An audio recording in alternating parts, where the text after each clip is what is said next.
આજે આપણે બનાવશું સરગવાનું કોરું શાક. સરગવો ખાવામાં ખૂબ જ ફાયદાકારક છે અને હેલ્ધી પણ છે. તો ચાલો આપણે એની રેસીપી જોઈ લઈએ.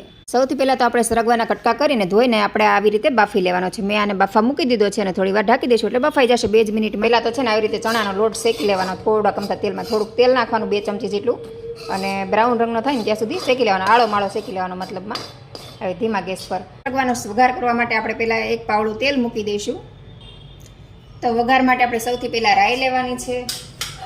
પછી રાઈની સાથે આપણે થોડીક લસણની કટકી પણ એડ કરી દેવાની છે અને ગેસની ફ્લેમ આપણે મીડિયમ રાખવાની છે. અને લસણ તમે ન ખાતા તો તમારે લસણને સ્કીપ કરી દેવાનું છે. રાઈ બધી ફૂટી ગઈ છે ને લસણ પણ આપણું બ્રાઉન રંગનું થઈ ગયું છે. હવે આપણે એમાં અડધી ચમચી જીરું એડ કરી દઈશું. ચપટી હિંગ લઈ લેવાની છે અને હવે આપણે એમાં છે ને બાફેલો સરગવો એડ કરી દેવાનો છે. બાફેલો સરગવો આપણે એમાં એડ કરી દઈશું પેરો કરીને.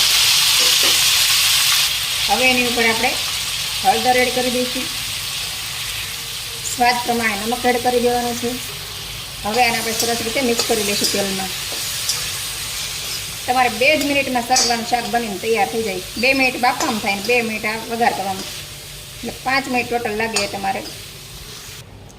સરગવાનો વઘાર થઈ ગયો તો હવે આપણે આમાં લાલ મરચું નાખી દઈશું. મરચું તમે તમારા સ્વાદ પ્રમાણે નાખી શકો છો.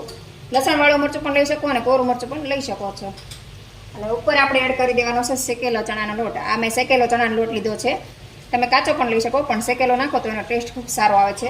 અને લોટની માત્રા થોડીક વધારે રાખવી તો શાક સરસ બને.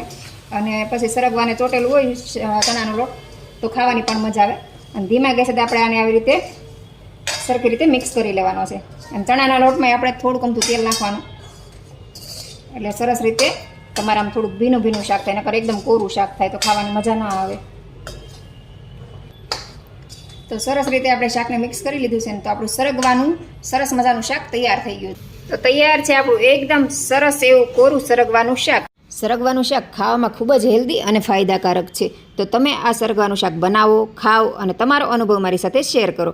વિડીયો પસંદ આવ્યો હોય તો લાઇક, શેર અને સબસ્ક્રાઈબ કરવાનું ભૂલતા નહીં. Thank you.